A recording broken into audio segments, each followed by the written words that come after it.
What's up, everyone? Welcome back to Every Week We Follow. And today is a glorious day. Come on, Gary. The champions! Last fucking 16. Mate, last 16. Last 16. Can you believe what it? the fuck? Mate, mind blown. Like, I just finishing the top 8, last 16. I mean, a little bit of a break now. Last 16 is mental, let alone, top 8. Oh, it's just insane, mate. It's insane. If you'd have said to me at the start of the season we'd finish in the top 8, I would have probably laughed. I'd have taken top 24 all day long with 2 extra games. But I mean, I didn't even think we'd qualify, if I'm honest. No, well, I mean, what, qualify for the Champions League or qualify out this league? No, I didn't think we. Mate, I didn't think we'd get out of the top 24. Depending, like you don't know how it's going to go. I mean, I was mildly confident that we get top 24. I was like, we're good enough to do that, and especially obviously with the way we started, we're like, we're going to get top 24. Yeah, I never in a million years thought we get top 8, and it was chaos. Like, as in, I don't know. Like, people go on about this format and stuff. It was quite exciting on the day. Obviously, all the 7 games leading up to it, everyone was like, I don't really know what's going on. But then that last day, it was like, Jesus, all Atlanta needed to do was score one more goal. I know. The thing, I think, it's proven, mate, with the new format is that the majority of the world is autistic and can't cope with change. Right? I'm a firm believer in that. Apologies to anyone who is autistic. No, mate, I think I sit on the spectrum myself. I've worked with autistic people all of my life, and I'm telling you, right, it's our special interest. We're coming in for it, right? People don't like changing, so many people go in. Shouldn't change the Champions League format. It was perfect the way it was. It's not broke, don't fix it. However, and I love the old Champions League. It's got a special place in my heart. But it was the same when the European Cup changed into the Champions League. Nobody wanted it. It was all quite, it had its meaning, and it will always have its meaning.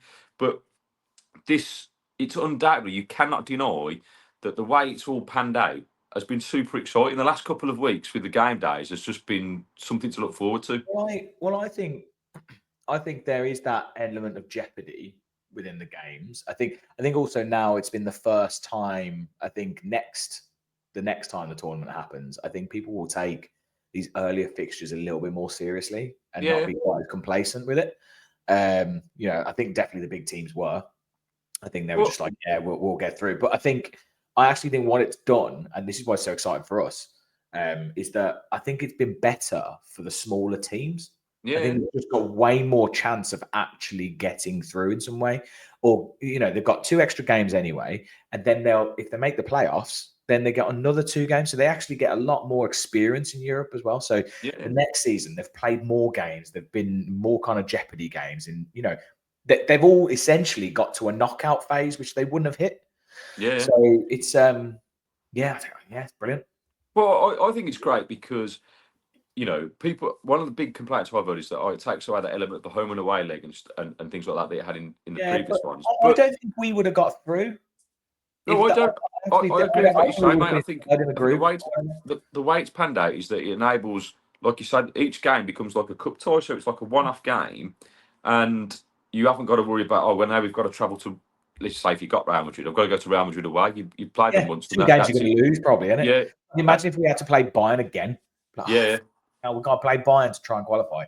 It's mad. It makes it easier for those bigger teams. That's what it does, because you go, we'll smash them at home. And so actually, I've quite enjoyed it. I miss the old Champions League to a certain degree, but this has been a quality journey. It's been an emotional journey, mate. I've been like. I promise you, my beard turned grey. It wasn't grey yesterday. And by the end of the game, I've aged. Like, it's unbelievable. So let's quickly before we get onto the Celtic game, which we will talk about. Let's just quickly take a look at this, which is it's slightly tongue in cheek, but it also does have our potential opponents in there. Yeah. So Sporting, Club Brugge, Atlanta, or Borussia Dortmund. This could have been wildly different. If Tyrone Mings had not picked up that ball against Bruges, it would have been Celtic, Man City, Real Madrid, or Bayern Munich. I know, it's crazy. Which only leads me to believe that Tyrone knew exactly what he was doing. He's an intelligent man, right? He's an intelligent guy, and he's planned it out and thought, right, okay, if we lose this game and lose at Monaco and beat Celtic, we can qualify with an easier draw. Simples. So the hand of Ty has give us the favourable draw. I mean, those teams there, mate, we've got a great chance of getting into the quarterfinals now, haven't we? I mean, Atlanta and Dortmund, that's who you hope you're missing, right? Yeah. I think Bruges over 2 legs. I think we should beat them. Sporting over 2 legs, I'd still back us to beat them, especially because we're seeded. I believe our second game will be at home. Home, yeah. So it will know what we need to do. Which is always an advantage, isn't it? Let's be honest. Yeah. Well, that's why you're technically seeded, right? Yeah. I mean, you still got to go and put a performance away. I don't like Dortmund. I do not want Dortmund. Do not want Dortmund. James does not want Dortmund. I don't want Dortmund. Atalanta, I mean, they're a good team, but I mean, they were... No, you're right. Atalanta and Dortmund are the 2 toughest teams there. But at the end of the day, mate, like, out of all... over 2 legs with any of those teams, I think we're good enough to get a result. You could go away to Dortmund and Atlanta and keep it 1-0, maybe. We've said this a million times. Like, mate, we can beat anyone. Like, so, if we played to our absolute best the rest of the tournament, we might win it. Yeah. But, like, that's a big if, isn't it? And it's a big if because there are levels to this, aren't there? In terms of I think it's fair to say that we've not quite hit the levels yet. I'm still waiting for it because our consistency has not not been there. Well, let's quickly get on to the game because those first 5 minutes, the levels were very much there. Oh, mate, it was perfect. I didn't know what the freaking hell was going on. I couldn't even keep up because I was like, because obviously we're sat in C2, so we're like essentially lower Trinity Road near the Holt End. Yeah. And the first half, everything's always the other end. So I was 1, getting neck ache. 2, I'm like trying to see what the hell's going on. And we don't get the depth, so it's really hard to keep up sometimes with what's going on. And then I'm trying to do like little video reactions of like, oh my God. Like, and so like 2 goals within 3 minutes. And it was just chaos. I was literally like, I don't know what's happening. Mate, Champions League history was made. Morgan Rogers is the first player in Champions League history to score 2 goals in under 5 minutes in the tournament. It's never been done. That's mental. That's mental. I was thinking about it. Have we ever? I'm guessing we've never, unless we did back in the day. Have we ever had a player score a hat trick in a Champions League game? Off the top of my head, no. I mean, back in the day, sure. I mean, okay. Going back to '82, I was only 3, so I don't know the actual stats for that. That's what. Okay, not yeah. I'll have to check with my statistician, mate, and get back to you whether anyone scored a hat trick in that build up to the European final. And if there's anyone out there, like, subscribe, and drop us in the comments and let us know. Comments as always. I got so excited, I forgot to do that at the start. So if you please let us know. This is just all about being human, isn't it? Where you just forget to do the basics, Basic. We're not professional influencers, so just like and subscribe and comment. I've got a nice setup here, but this is just for work.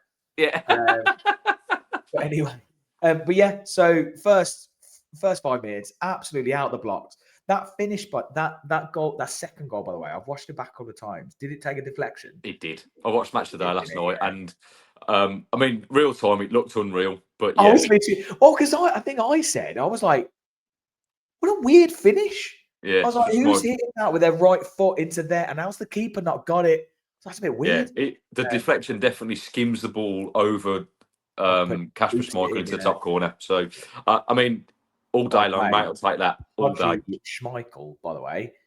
Like, what's he been eating? Topping hell. The lad's been on the battered bars up in Scotland. Right. You call me on this, and I've said it twice now. It's the 3rd time. They are a League One side at best, and that was proven. If you've got a goalkeeper that's 3 stone overweight, right? There's a reason why he gets away with that in the Scottish League. I couldn't believe that was Kasper Schmeichel. Oh yeah, he used to be slim, didn't he? Yeah. Mate, it wasn't until the second half when he came out. I was like, my word, he's got No, a belly like I have. He's I got a said belly to you like I first half because he was up there, and I was like, he's a bit tubby, isn't he? have. And I was like, he looks massive. No, And then when he came over here, I was like, he looks like Sunday League. I don't want to I'm not trying to fat shame him. I'm just saying that for a no, professional footballer come on, man. in the Champions League, Yeah. I mean, Maybe he did remarkably well considering. Maybe it's like thyroid issue. Can't do anything about it. I don't know. Maybe it's a thyroid issue. Maybe he's just enjoying his life in Scotland and he's eating way too much haggis. I don't know. Like he's just like whatever way. He's not this. It was almost like playing against two Kasper Schmeichels yesterday, and he still couldn't start. Still couldn't. Well, I'll tell you what. 4 goals out. Well, I'll tell you what. It was tubby, but bloody hell, he made some great saves. Yeah, he did. And Second half in particular, one from Watkins down with his foot. We'll get onto Watkins in a bit, but he stopped Rodgers getting a hat trick earlier, didn't he? He just comes out, makes himself big. Yeah. No, he did make some good saves. Class is permanent, weight is temporary. There you go. I was just thinking, by the way, other than their 2 goals, by the way, did Martinez have to make a save? No, they had a couple of shots that went wide from distance. But it was actually relatively comfortable. It was just the fact that we had to win the game, wasn't it? Anyway, let's go back to the first 20 minutes again, mate, because I thought we were superb. That is for me, that is the standard we need to hit consistently. We were at times when you play like that, you're unplayable. Like the first goal is brilliant. Watching it back, it's just ping, ping, ping, ping, ping, like between JJ and Tillemans, and it's a perfect pass, perfect goal, mate. Absolutely sensational stuff. And Watkins involved as well, by the way. He was the assist to the assist. Yeah. So you take those moments and you're 2-0 up in 5 minutes, and you go, okay, we've got a solid foundation to start now. But we did. After 20 minutes, we did exactly what we did against West Ham. We slowed the tempo down. We tried to control the pressure, and we invited them to get set. Yeah. And the goal comes out of nothing, really, and it's a mistake from McGinn, isn't it? He puts his foot out and deflects it into his. Yeah, he's very unlucky. I mean, he must be kicking himself, obviously, with how important that game was to him. Comes on as well. I mean, we were having all kinds of problems down that side with Bogard by the time Cash went off. That really, really did affect us. Again, and a question mark there. I don't understand because I felt for Bogard because he started the game really well, playing as CDM. He's really good in that holding role. Yeah. And then he gets put to right back when we've got a right back on the bench. I don't understand. No, I also don't understand. Take him off, take Bogard off, and just give Nedeljkovic a step. Like, whether Nedeljkovic's on his way out or whatever, right? That seemed. I think that when Cash went off, it unbalanced us, and putting him at right back unbalanced us. Yeah, and we. The second goal kind of proves that. Like, it's just such a catalogue of errors, really. In terms of if you look at how the build-up play for the first goal, it's down that left-hand side. The second goal, like, it comes across the box, and no one's goal side of their I don't know their striker, and it's a simple tapping. Like, I think really, really bad. I think they maybe thought like I thought it was offside because obviously I was watching that player that was running back. Yeah. And I know he didn't affect the play, but he did affect the play. Like, as in, I know what you mean. He's a player that you've got to like watch, and so I'm like, it's pretty much gone right next to him. I'm like, mate, I think if it's the other way around and we score, I'm clutching at straws with it, but I can understand and like maybe see why the players were like kind of switched off, like what the fuck. But at the same time, you're right. They should be more alert. We should have had someone at that back post. Didn't have anyone there tracking. Mate, it's been a theme all season. I don't know how we fix this in terms of like getting our concentration on point. Like, this is the point of being professional. Like, it's about you do that for 90 minutes and you don't switch off. But we cause ourselves so many problems. Like, it's unreal. But I know we're gonna. I just want to get onto before we get onto Watkins in terms of, but that miss at 2-0 when it could have been 3-0, where he's got it on a plate. I know he tries to dink it over the keeper, but he should just smash it in the back of the net, right? And he gives the defender the opportunity to come back and score. If that goes in, I don't think Celtic score those 2 goals because 3-0, the game's over, and we probably do concentrate a little bit more, and we've got, we're more comfortable. And so as soon as they get their first goal, I think I said to the guy who sits next to me, like, this is it now. They'll equalise because you could just see it's like the mentality, and Emery said it, so it's not something he's not aware of. He is, so it's down to the players and whether they're not good enough to do it. They haven't got the mentality to go right. We know how to manage a game now. We're 2-0 up. We don't make any stupid mistakes. Like with the first goal, I don't know whether it's McGinn just putting a foot out, and as Kamara called it, because it was going straight to Kamara's head, and he would have just cleared it. So I don't know if Kamara didn't give him a shout, and McGinn, so that's just poor communication either way. And so at half time, I was fuming. I was, because as good as we'd started, it's like we keep making mistakes, conceding goals, and these aren't. Celtic haven't scored 2 wonder goals there. This is us making silly mistakes again. So I was super frustrated at half time. I was. I can tell. I You didn't want to do the half time like review or No, anything. You were like, no, I did it. I just Absolutely not. well because and my nephew said this to me. Like he said, you're just so negative, and I don't want to be negative, mate. I love this. I love this club, right? And I want to be, but I'm just trying to be realistic in terms of what we need to do to get to that next level. And in the round of 16, and if we've got to be switched on and clinical in order to get through to the quarterfinals. If you're not, we got no chance. Yeah, against Celtic, not you get away with it. Yeah, exactly. Not to belittle them, but yeah, we're always going to get League One team. We're always going to get the opportunities to win that game, won't we? But yeah, half time 2-2. You've kind of gone back. You're not really like level pegging because you're feeling like you just like completely lost it. I also think that actually, I think I said it at half time. I said, other than the 2 goals and the Watkins chance, we didn't actually have a lot in the first half. No, we didn't. Yeah, you're right. We had some nearly moments, with the 20 minutes you said, like we were running up and like Bailey was cutting in and trying to like take a shot on and that kind of thing. But there wasn't a huge amount. We didn't really do a lot. Second half though was I think it was a totally different story. But before we get into the second half, let's just acknowledge how insanely good Kamara is. Oh, mate. Playing anywhere? Apparently, I was reading on Reddit actually that apparently he used to be a centre back before he moved into the holding mid role. But mate, he's just a Rolls Royce. He's so composed on the ball. He was playing ball. I was like, "Fuck Torres, Jesus Christ, this guy's amazing." Mate, he made Torres just look like a poor player. Because he's got the defensive side. He did the defensive side, but then he's got the ball playing ability. I mean, if Girani's on his merry way out, right? I say give all the money that we get from him straight into Boubacar, and we build him statues. We name the training ground after him. Right? For me, he's one of the best players I've ever seen in the Villa shirt. Right? Because he's an unsung hero that does everything that needs to be done without any kind of. You don't even notice he's there. I like those unsung. No one's come in for him. And why is there no bids? Why is there no rumours of anyone coming in for Kamara? We got him on a free, for crying out loud. I've often say many good things about Steven Gerrard, but that is the one thing. The only good thing he ever did. He only joined us because Gerrard flew out to France and grabbed him, basically. Luca Dean as well, wasn't it? Luca Dean. Yeah. So we'll take that. Gerrard made a decent signing or two, but also made a terrible signing or two. Well, he did. But Kamara deserves all the plaudits, mate. I thought he was sensational yesterday. Like overall, considering he doesn't play in that position, I think he's ultimately our key to any success for the rest of the season. And I'd like to give a shout out as well to JJ, mate. I thought he had a really good game yesterday. Like the whole game. And I think I was saying to my brother, I think he is the key for me to allowing Rodgers to flourish, because it means then you've got Rodgers on the turn, and then you've got JJ running alongside, which means the defenders don't know where to go. Whereas when it's just Rodgers and Watkins, and they'll know they can watch Watkins. Rodgers, they just swamp.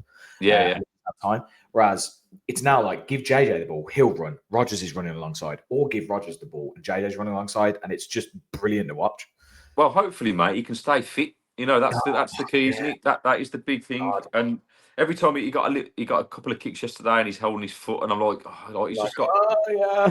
So, which brings me on to one thing I wanted to talk about was just injuries within our squad. Like Cash off again with another hamstring injury. It's just soft tissue though. I was speaking to the father-in-law because we might be able to get my brother-in-law on at some point. He used to be a strength and conditioning coach at Forest. Yeah. And these soft tissue injuries they just recur. They just constantly and once you get them, it's very difficult to like keep them away. I felt for Cash yesterday, mate. He looked gutted going off. He did. He looked Because good as well. Yeah, he started the Playing game really well. positively, mate. That overlapping, like I said, when he went off, we went unbalanced, and that's when we conceded the 2 goals. So, I don't know whether that. What's the cause of that though? Because if last 2 seasons we've had 3 ACLs, we've had numerous injuries this year to various players. Like the ACLs are. You can't put that down to like. No, it's unfortunate, mate. That's just bad luck. But yeah. They're kind of like it could just happen like randomly. But it's soft tissue injuries though. Yeah. Are they being pushed too hard? Is it the demand of the games that we're playing Sunday, Wednesday, or when I've asked him about it, he said it's the demands of it's the fact that you're essentially playing another 8 Premier League games within that time. Like you're not playing like Fleetwood Town, or you're not playing people in the Conference League who are from random leagues. You are playing Fleetwood Town. Yeah, I don't know why I picked them out, but you could just say Celtic. Just like that's it, because they are a League One farmers team. Okay, the example is we're not playing Hibs, right? It's not like we're playing them. So the intensity is up there, and also the way we do play, especially Cash and that, he is just bombing up and down that wing constantly, and he's also a little bit of a pace player, like players with that kind of explosive pace, and he is faster than you think. They get hammies. They get injuries. Well, but he was saying it's just the extra games and possibly these extra minutes. Like there's all the added. You think about actually the added minutes from the injury time and VAR, and they all stood there cold, and there's lots of things. The thing is, it just now going forward, we've got 2 massive league games coming up in the next couple of weeks. In terms of Wolves and Ipswich, I think they're must-win games to keep us in with a shout of finishing the European places. What does he do? Who's right back? It depends on how long Cash is out for. No, well, if it's hammy, it'll be at least a couple of weeks. Well, it'd be minimum 3, I would have thought. Yeah. So, is it that Garcia? Obviously, he couldn't play in the Champions League, but can he?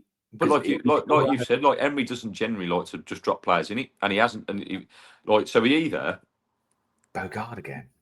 Well, it's either Bogard or he actually gives Nedeljkovic an opportunity, right? Or he goes with Garcia. Yeah, well, I think Nedeljkovic will be almost gone by the time that game comes around, anyway. Yeah. If I was him, I'd want to leave, because yesterday was a prime example. Yeah, it's weird, isn't it? It is weird, but he's a young lad. He needs to be playing. So if he goes out and learn, fair play, because I think there's a player within him. What I've seen of him, he's rapid. Obviously, he needs to develop defensively, but he's got loads of pace, and so I think that's maybe one for the future. But give him an opportunity to play, so we'll see what happens. But I don't know. Next few weeks will be tough. Yeah, it's good. Yeah, these next couple of weeks are going to be really difficult. With Mings obviously out, so at least we've got Kamara now who can deputise. If we've got to play Bogard at right back, then that means we have to play McGinn, unless because Barkley's still out and Arna's not back yet. So but like I say, going back to the injuries, we've been injured. We don't know. Obviously, Emery will never use that as an excuse. I get it, but he says every team has injuries, and they do. Like you think of Spurs, right? I mean, it could be worse, mate. We could be doing that.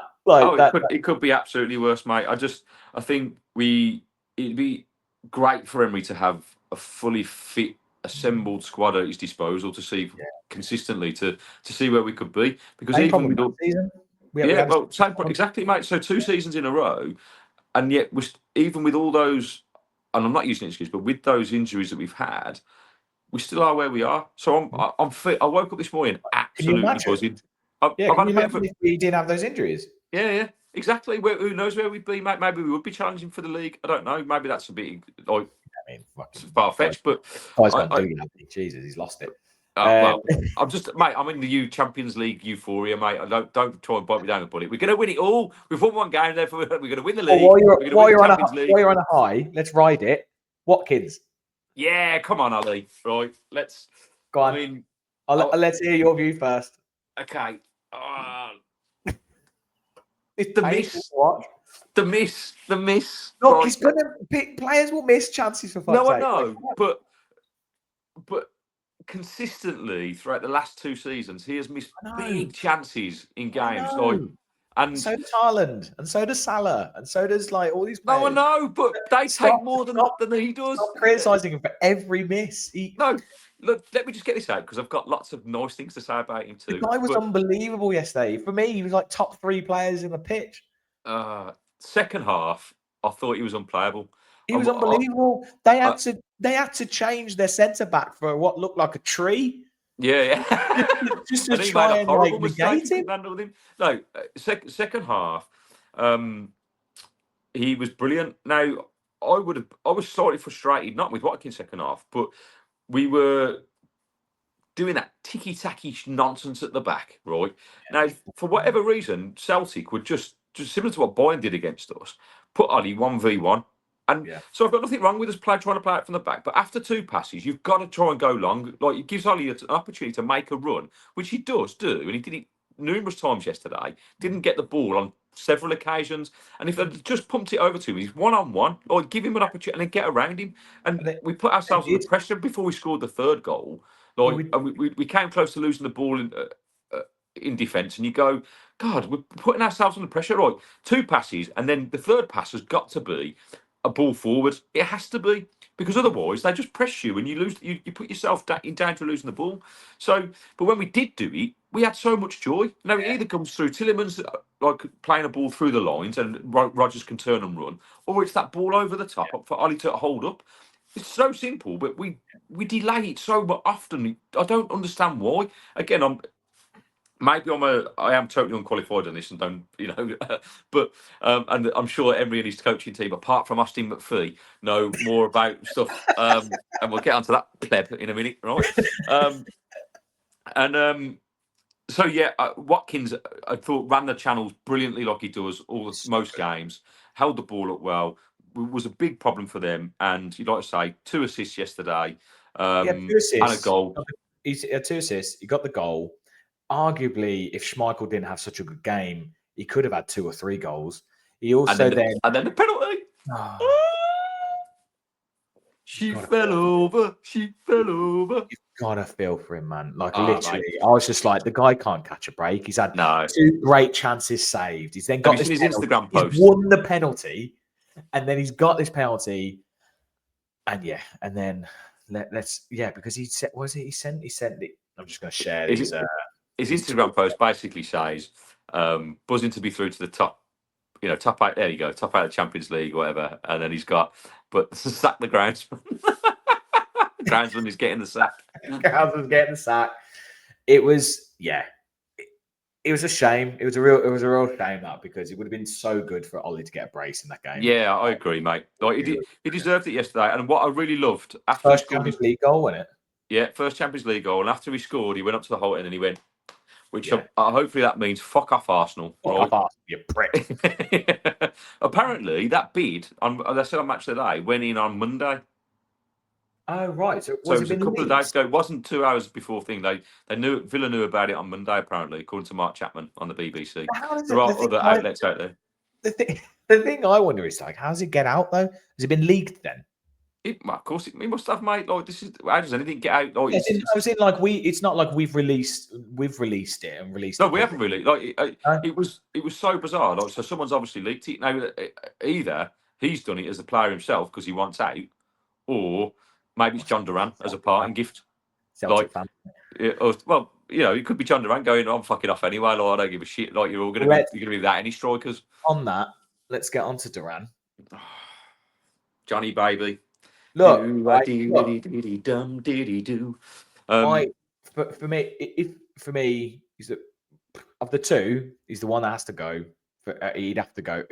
For me, he's also like, because we're yes, okay, he's having a really good season for the small amount of time that we've actually seen him play. There have actually been quite a few games that people forget where he hasn't done anything. He also came on a sub in quite a few games and did nothing. He started a few games and didn't do a lot. He's just scored big moments and big goals which have been very, very important. So that's, that's part of it. He is also a bit of a wild card, and he's a cannon. And, we're relying on potential. The potential's there, great. But we've just got, 60, 70 million for a player. I think we bought him for 15. Something like that. Right, mate. To condemn him, I've said it before. Like he's like Mario Balotelli, isn't he? Like there's massive potential there, but he's clearly mentally unstable. And I think it's damning now. Emery's press conference after the game yesterday, he said, "I can't confirm whether he's going to go or not, but if he does go, it's good for us. The money's good, and good for the team." And then he said, "Well, then he said, and then it's good for the team, right?" Yeah. So I think don't get me wrong, I'm nervous because it means if anything happens to Ollie again, we're fucked. But Ollie will no doubt thrive with being the main man again. He always has. No way. There was obviously the links with Joao Felix, and I think Marlon's kind of similar to this as well. Yeah. In that they're like a Diaby who can play wide, but they're a forward, so they can deputize in that striker role as well. So, as in, it's not a like for like. It's not like it, and they're not Duran, but it does mean we have got players that can fill in that role if need be. And the thing is with Watkins, obviously fucking touch every piece of wood going around. He's so durable. It's been very. I can't really think. Yeah, but he's not invincible, mate, and he's getting 29. So he's not. No, not at all. And I think we're definitely going to look at it in the summer. We will be looking for that player.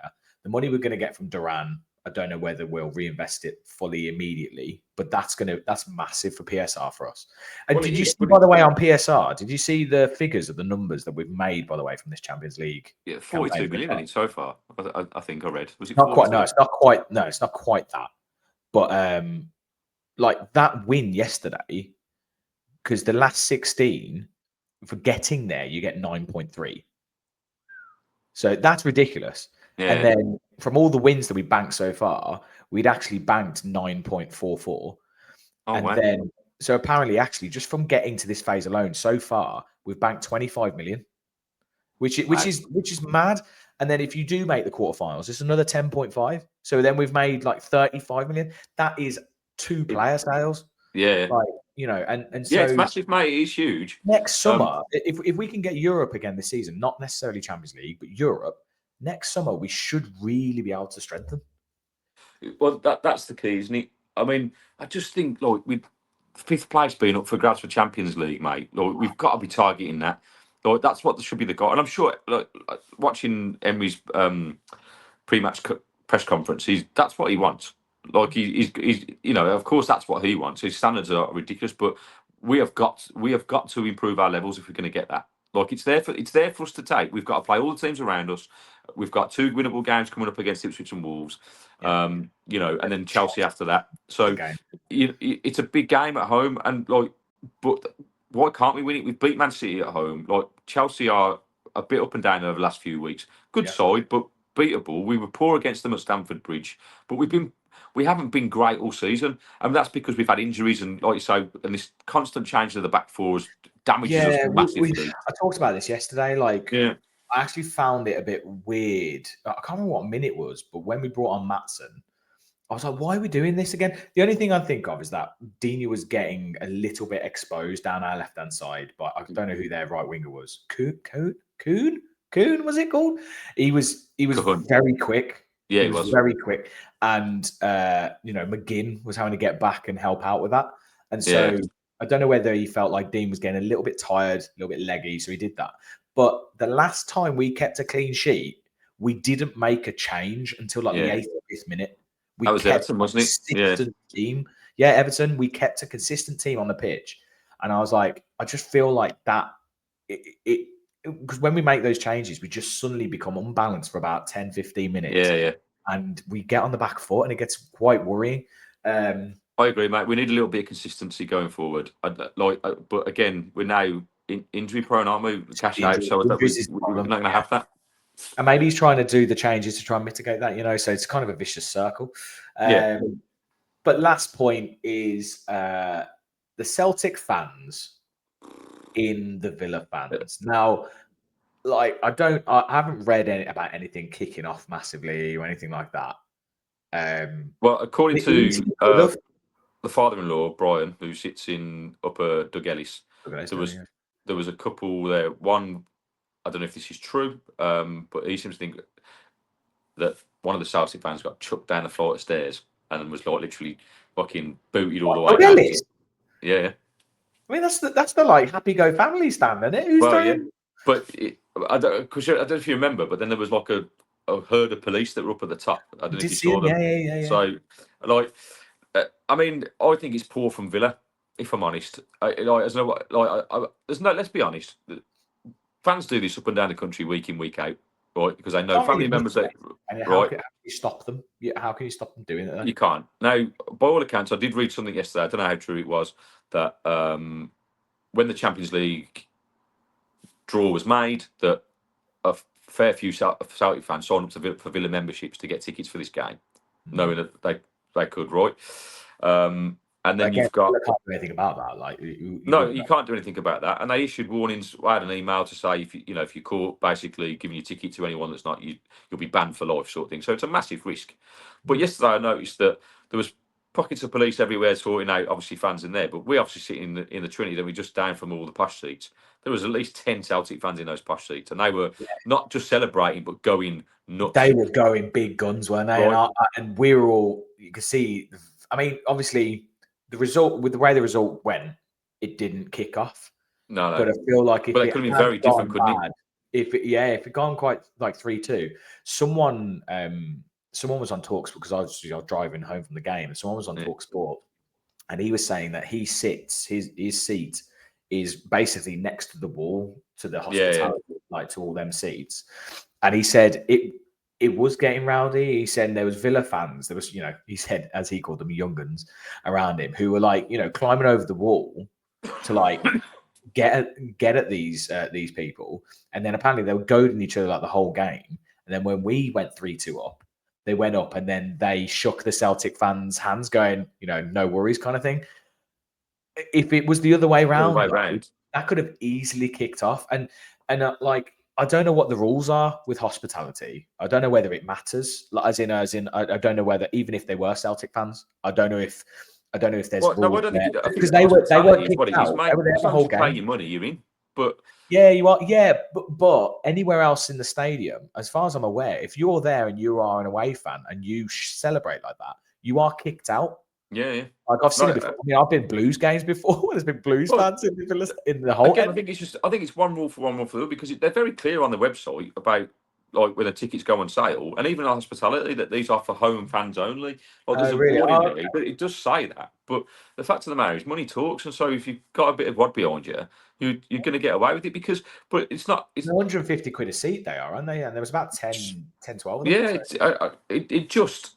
I think it's a dangerous game to play, but I don't understand. Like I've even done it. I went to Leicester away a couple of seasons ago, just before COVID kicked off. When we lost 4-0. We lost 4-0, so I couldn't celebrate. I had to pretend to be a Leicester fan.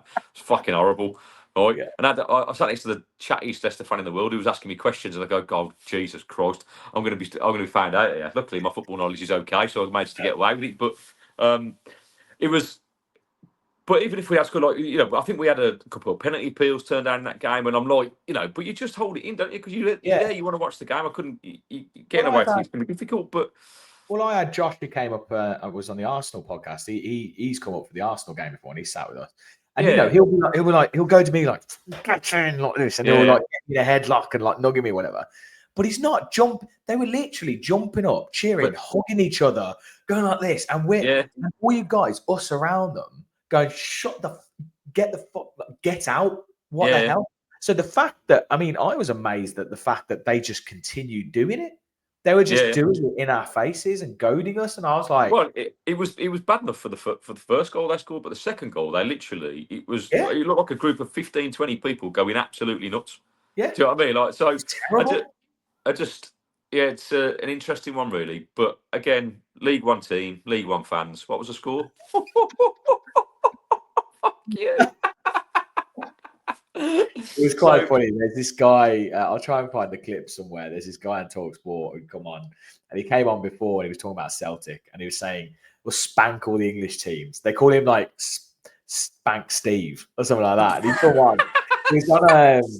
It was on Mate, O'Hara if you Cundy. put that O'Hara into Google, you ain't going to get Talk Sport. It's going to come up very It was on O'Hara and So Cundy, and they're just be like, careful, he's peeps. like, If you right, it's so funny because they're like going, he's like, well, Spank the line, yeah, and they go, number 1, and they go, Juventus, number 2, Aston Villa, number 3, Liverpool. It's just like, it's so freaking funny. It absolutely howls.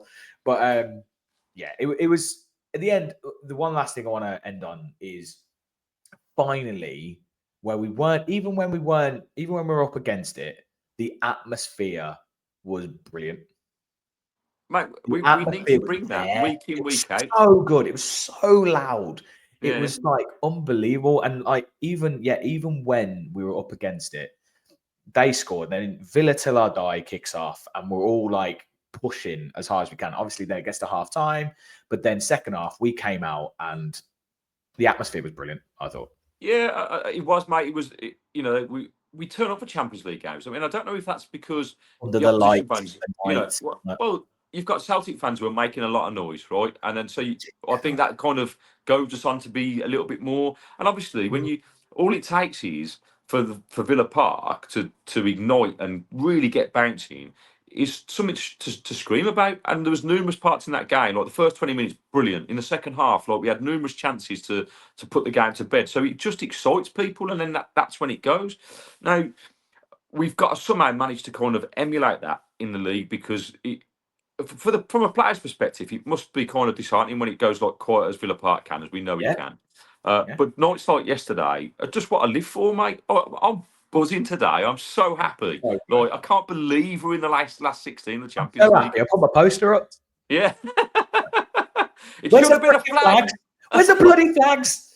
Oh, I'm pissed off with that. But anyway, yes, it was very good. And on that note, thank you, everyone. Yes, as always, if you loved it, give it the subscribes, likes, Like and subscribe. pop down in the comments. There will be a match day vlog coming up at some point, but I've got to find time to edit it as well. I do have a day job. Yeah. So as always, guys, thanks again, and we'll see you next time. Sign us off, Gaz. The champion. Do, do, do, do. Bring it on. Peace.